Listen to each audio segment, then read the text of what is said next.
Subscribe now and press the bell icon. Never miss an update.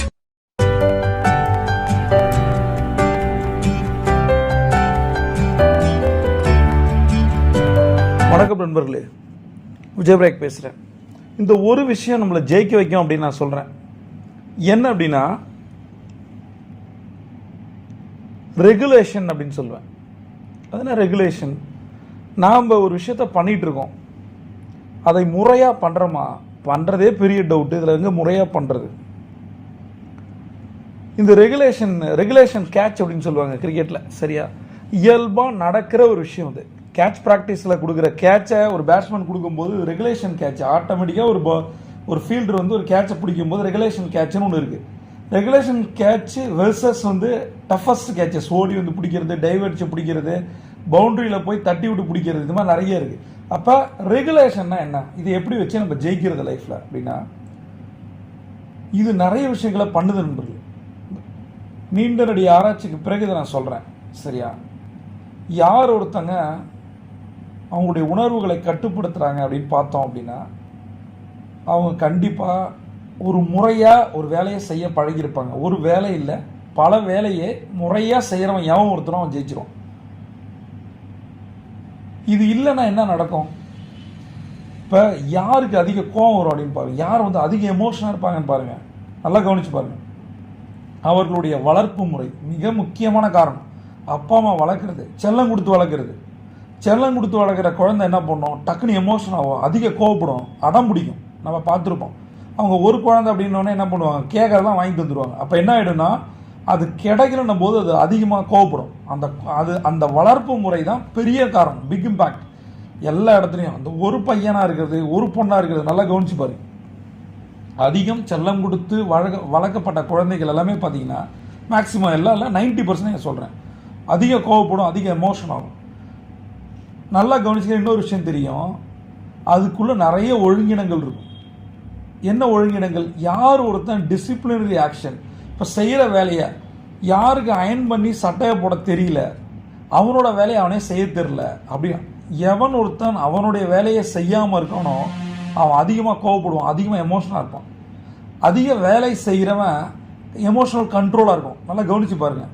இன்னிலேருந்து பாருங்களேன், யாராவது ஒருத்தரை பாருங்கள். ஒருத்தர் பார்த்தீங்கன்னா அசால்ட்டாக இருக்கார், அவர் வாழ்க்கையில் சீரியஸாக இல்லை, ஃபோக்கஸாக இல்லை அப்படின்னு பாருங்கள். அதுக்கு என்ன காரணம்னா அவரோட வளர்ப்பு முறை. ரெண்டாவது, அவர் செய்கிற வேலைகள் எதுவுமே ப்ராப்பராக இருக்காது, ஒரு பர்ஃபெக்ஷனாக இருக்காது, நிறைய ஜிக்ஸாக் இருக்கும். இதை கவனிக்கும் போது தெரியும். ஒன்று வளர்ப்பு முறையால் இது ஏற்பட்டிருக்கலாம், அதிக வேலை செய்யாததால், வீட்லேயோ ஆஃபீஸ்லேயோ வெளியில் எங்கேயுமே வேலை செய்யாததால் அந்த குழந்தை டாமினன்ட் குழந்தையாக இருக்கும். அதனால் அது எமோஷனை கண்ட்ரோல் பண்ண முடியாது, கோவத்தை கண்ட்ரோல் பண்ண முடியாது. ஏன்னா அதுக்கு எல்லாமே சின்ன வயசில் கிடச்சிருச்சு. இது ஒரு சைக்காலஜிக்கல் ஃபேக்ட். சரியா, அப்போ இது கோபம்ன்றது ஒரு பாட்டு தான். கோபம் மாதிரியான நிறைய எமோஷன்ஸ் இருக்குது. அடுத்தது, முடிவு எடுக்கும்போது பாருங்கள், எதையும் யோசிக்காமல் சடனாக ஒரு முடிவு எடுப்பான். டக்குன்னு எதையுமே யோசிக்க மாட்டான். இதுதான் முடிவுன்னு எடுத்துகிட்டு போயிட்டே இருப்பான். இதுதான் பேச்சுன்னு பேசிட்டே இருப்பான். அதை பற்றி கவலையே போட மாட்டான். இது ரியாக்ஷன் வருதா வரலையா, இதில் இம்பேக்ட் என்ன, எதை பற்றியும் யோசிக்கிறது இல்லை. என்ன தோணுதோ பேசுறது, என்ன செய்யணும்னு நினைக்கிறோனோ செய்யறது. இது மாதிரி மனிதர்கள் பார்ப்பதற்கு ரொம்ப சுறுசுறுப்பானவங்களாகவும் ஆக்டிவாகவும் தெரிவாங்க. ஆனால் அதுக்கு பின்னாடி பார்த்தீங்கன்னா நிறைய ஃபெயிலியர்ஸ் இருக்கும். அதை ரொம்ப நாளைக்கு நம்ம என்ன சொல்கிறது, மறைக்க முடியும். அப்போ எங்கேருந்து ஆரம்பிக்குது பாருங்கள் அந்த ரெகுலேஷன் ஒரு ஒற்றை வார்த்தை. அதனால தான் சொல்கிறேன், இதை யார் கேட்குறீங்களோ, யார் இந்த வாய்ஸை கேட்குறீங்களோ, அவங்களோட குழந்தைகளை வேலை வாங்கி வளங்க, கஷ்டம் சொல்லி வளங்க, பொறுப்புணர்வோடு வளங்க. இது பண்ணால் இது நடக்கும். இது ஆக்ஷன் வெர்சஸ் ரியாக்ஷனை சொல்லி கொடுக்காத பெற்றோர்கள் தான் அவங்களோட குழந்தைகளோட தோல்விக்கு காரணம். ஒரு குழந்தை ஏதாவது ஒரு விஷயத்தில் போய் மாட்டுது பெருசாக அப்படின்னா அது காரணம் மெயினாக அப்பா அம்மா தான். அவங்க இது பண்ணால் கண்ணா இந்த பிரச்சனை வரும்னு சொல்லிட்டு இருந்தாங்கன்னா அந்த குழந்தைக்கு தெரியும். அவங்க கேட்குறதெல்லாம் வாங்கி கொடுத்து உன்னால் முடியும்னு சொல்லி ஆட்டோமேட்டிக்காக ஓவர் மோட்டிவேஷன் கூட ஒரு ப்ராப்ளம் தான். உன்னால் முடியும்னும் போது அவன் எதோ பண்ணுறான். அப்போ இது பண்ணால் இது நடக்கும், இந்த இடத்துல நீ அடி வாங்க போகிற, இது அப்பா அம்மா சொல்லி கொடுத்து வளர்க்கணும். இது மாதிரி பண்ணுன அப்படின்னா, போய் சொன்னால் இது நடக்கும், இந்த ஹோம்ஒர்க் எழுதாமல் போனால் இந்த பிரச்சனை வரும், இங்கே மார்க் வாங்கினா லைஃப் இப்படி ஆகிடும். இதை காஸ் அண்ட் எஃபெக்டை சொல்லிக் கொடுங்க. ஆக்ஷன் வர்சஸ் ரியாக்ஷனை சொல்லித்தரது தான் நம்மளுடைய அப்பா அம்மாவாகிய நம்மளோட வேலை. ரெண்டாவது குருக்களோட வேலை, ஆசிரியர்களோட வேலை. ஒரு மேம்போக்காக இதையும் எடுத்துகிட்டு போகாதீங்க. குழந்தைங்களுக்கு புரிய வைங்க. அப்போ அதுங்களை வேலை செய்ய விடுங்க, வேலை செய்ய கற்றுக் கொடுங்க. அதுங்களை செல்லமாக வளர்க்குறேன்னு சொல்லிட்டு, சொகுசாக வளர்க்குறேன்னு சொல்லிட்டு அதோடைய வேலையை அதை செய்யாமல் விட்டிங்கன்னா அது பின்னாடி எல்லாட்டையும் அடிவாங்க சைக்காலஜிக்கலாக. ஏன்னா குழந்தை நம்மளோட இருக்க போகிறதில்ல, நம்ம எல்லா நேரமும் நம்ம இருக்க போகிறதில்ல, நம்ம இருக்கவே போகிறதில்ல. அப்படின்னும் போது நம்ம குழந்தையை தயார்படுத்தி இந்த உலகத்தில் விட்டுட்டு வரோம். அதை சின்ன வயசுலேயே ஆரம்பிங்க. இது வந்து ஒரு 10 வயசில் 5 வயசில், திரும்ப சொல்கிறேன் 5 வயசுக்குள்ளே இதெல்லாமே சரி பண்ணணும். 5 வயசுக்கு மேலே குழந்தை வேறு மாதிரி ஆகிடும். இப்போலாம் போடுற குழந்தைங்களுக்கு வந்து பயங்கர இன்டெலிஜென்ஸ் இருக்குது.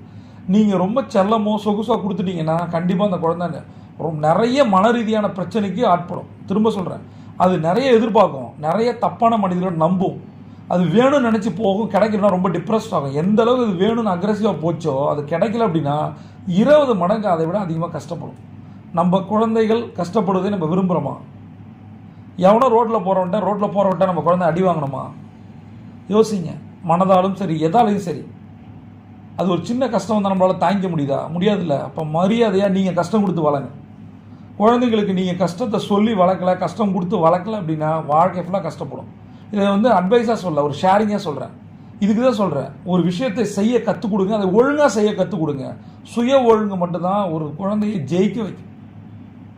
நண்பர்களே, ஒரு விஷயத்தை முடிவு பண்ணுங்கள். உங்கள் குழந்தை ஒரு சாம்பியன் குழந்தையாக மாறணும் அப்படின்னா அதிக கோவப்படுதா, அதிக எமோஷனாக காட்டுதா, கண்ட்ரோல் பண்ண கற்றுக் கொடுங்க. எமோஷனல் கண்ட்ரோல் இல்லை அப்படின்னா எதுவுமே ஜெயிக்கவே முடியும். அடுத்த விஷயம், எதுக்கெல்லாம் உங்கள் குழந்தை வந்து ட்ரிகர் ஆகுதுன்னு பாருங்கள். இந்த ட்ரிகர் ஃபேக்டர் ரொம்ப ரொம்ப முக்கியம். பாசத்துக்கு ட்ரிகர் ஆகுதா? அப்பா அம்மா நாம் சரியான ஒரு விஷயத்தை செய்யாத போது, கொடுக்காத போது, நாம் அன்பை கொடுக்கல அப்படின்னா உலகத்தில் யாராவது ஒருத்தி பொய்யான அன்பை காட்டி நம்ம குழந்தைகளை டேமேஜ் பண்ணுறோம். அப்போ அந்த அன்பை நம்ம கொடுக்கணும். அன்பை எல்லாருமே நம்ம அன்பாக தான் இருப்போம். நம்ம பணத்தை தேடி ஓடும்போது நம்மளோட மனைவியையோ கணவனையோ குழந்தைகளையோ ஈவன் நம்மளுடைய பெற்றோர்களையோ ஒரு அன்புக்கு ஏங்க வச்சிடறோம். யோசிங்க. யாரோ ஒரு தேர்ட் பர்சனுக்கு நம்ம கொடுக்குற அந்த முக்கியத்துவம், அன்பு, அவனுக்காக என்ன வேணால் செய்வேன்றவங்க நம்ம வீட்டில் இருக்கவங்களுக்கு செய்வோமா? முதல்ல நம்ம அப்பா அம்மாவுக்கு அதை செஞ்சுருக்கோமா? இப்போ நான் வந்து ஒரு கேர்ள் ஃப்ரெண்டுக்கு வந்து ஒரு கிஃப்ட் பண்ணுறேன். அதுக்கு காட்டுற ஆர்வம், அந்த கிஃப்ட்டுக்காக அந்த படுற ஆர்வம் என்னோடய அப்பா அம்மாவுக்கும் என்னோடய தாத்தா பாட்டிக்கு நான் செய்கிறேன்னா? இந்த கேள்வி நீங்கள் உங்களுக்குள்ள கேட்டு பாருங்கள். புதுசாக ஒரு உறவு வேணுன்னும் போது நம்ம நிறைய விஷயங்களை பண்ணுறோம் இம்ப்ரெஸ் பண்ணுறதுக்கு.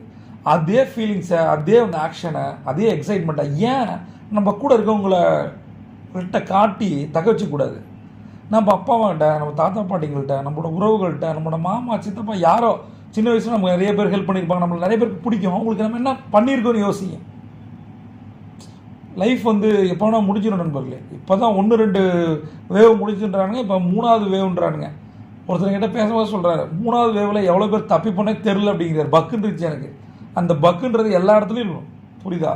அதனால் இந்த ட்ரிகர் பாயிண்ட் என்னன்னு முதல்ல நீங்கள் கற்றுக்குங்க. எதுக்காக நீங்கள் ட்ரிகர் ஆகுறீங்க? முதல்ல குழந்தைங்கள்ட்ட, அப்பா அம்மா கிட்ட, நம்ம தாத்தா பாட்டிங்கள்ட்ட, பெரியவங்கள்ட்ட, உங்களோட ஃப்ரெண்ட்ஸுங்கள்ட்ட பேசுங்க. ஒன்று நீங்கள் பேசுங்க, அல்லது அவங்க பேசுகிறத கேளுங்க. அவங்களுக்கு ஒரு ஸ்பேஸை கொடுங்க. என்னதான பிரச்சனை சொல்லு மச்சான்னு கேளுங்களா. நீங்கள் முடிச்சு வைக்கிறீங்களோ இல்லையோ சரி, அவன் ப்ராப்ளத்தையாவது கேளுங்க. ஒரு குறுகிய வட்டத்துக்குள்ளே இருக்காதீங்க. அதை விட்டு வெளியில் வாங்க. டெய்லி அட்லீஸ்ட் ஒரு ஃப்ரெண்டுக்கிட்டையாவது, ஒரு ரிலேட்டிவ்கிட்டையாவது ஃபோன் பண்ணி பேசுங்க. உங்களால் டெய்லி பேச முடியலையா, வாரத்தில் ஒரு நாள் 3 பேருக்கு பேசுங்க. சண்டே மார்னிங் 11 to 11:30 3 பேர் யார்கிட்ட பேசலையோ உங்கள் மொபைல் நம்பர் எடுங்க, அப்படியே எடுத்து பாருங்கள், மொபைல் லிஸ்ட்டில் எடுங்க. நம்மளோட தாத்தா பாட்டி, சொந்தக்காரங்க, ஃப்ரெண்ட்ஸுங்க பேசுங்க. வாழ்க்கையில் ஒன்று நாம் இருக்க போகிறதில்ல, இன்னொன்று அவங்க இருக்க போகிறதில்ல. சரியா? இருக்கும்போது அவங்கள சந்தோஷப்படுத்துங்க. சந்தோஷன்றது காசு பணம் கொடுக்கறதில்ல, அவங்க வார்த்தைகளை கேட்குறது, அவங்க ஃபீலிங்ஸை ஷேர் பண்ணுறது. நான் இருக்கேன்றத உணர்வு ரீதியாக சொல்லுங்கள். உங்கள் பிரச்சனை என்னன்னு சொல்லுங்கள். என்னன்னா நம்ம குழந்தைங்களுக்கு தெரியணும், நான் அவங்களுக்கு ஒரு ப்ராப்ளம் வரும்போது எஸ்கலேட் ஆகக்கூடாது. அந்த ப்ராப்ளத்துக்கு சொல்யூஷன் எங்கள் அப்பா தருவார், எங்கள் அம்மா தருவாங்க அப்படின்ற ஃபீல் வரும்போது அந்த குழந்தை தைரியமாக இருக்கும். நம்ம குழந்தைங்களோட உண்மையான தைரியம் நாம் தான், புரியுதா? அந்த தைரியத்தை அவங்களுக்குள்ள விதைங்கன்னு. உன்னோட தைரியம் நீ தான் சொல்லி கொடுங்க. இது இந்த மாதிரி வரும்போது இதெல்லாம் பண்ணுன்னு சொல்லுங்கள். அதுக்கு நிறைய வேலை வாங்க, நிறைய கஷ்டப்படுத்துங்க. அந்த கஷ்டம் நினைக்காதீங்க. இப்போ ஒரு மேட்ச்சில் ஜெயிக்கணும், ஒரு அத்லட்டாக ஜெயிக்கணும்னா கிரவுண்டில் ஓடணும். மசில் ஸ்ட்ரென்த் ஆகணும்னா எக்ஸசைஸ் பண்ணி தான் ஆகணும். மசிலும் ஸ்ட்ரென்த்தாக இருக்கணும், ஆனால் எக்ஸசைஸும் பண்ண மாட்டோன்னா எப்படி? நம்ம குழந்தைகளை நாம் கஷ்டப்படுத்தலைன்னா, நான் எப்பயுமே சொல்வேன், என்னோட ட்ரைனிங்கை பொறுத்த வரைக்கும் நான் 4 மணிக்கு எந்திரின்னு சொல்லுவேன். உயிரோடு இருந்தால் எந்திரி, உன் டவுட்டை 4 மணிக்கு கேளுன்னு சொல்லுவேன். அது எல்லாருக்கும் கஷ்டம். எத்தனை பேர் என்னை பின்தொடர முடியும்? யோசிச்சு பாருங்க. ஒரு நாள் 2 நாள்ல நிறைய பேர் வருவாங்க, நிறைய பேர் போயிடுவாங்க. ஏன்னா அவங்களால பண்ண முடியாது. ஒரு நாள் கிவ் அப் பண்ணிடுவாங்க. 4 மணிக்கு எந்திரிக்கிறது பெரிய விஷயமா? அப்போ நான் சொல்லுவேன், என்னோட பயிற்சியில் நீங்கள் கஷ்டப்படலன்னா வாழ்க்கை ஃபுல்லாக நீங்கள் கஷ்டப்படுவீங்க. பயிற்சியில் எவன் ஒருத்தன் கஷ்டப்பட தவறானோ அவன் வாழ்க்கை ஃபுல்லாக கஷ்டம். Subscribe now and press the bell icon. Never miss an update.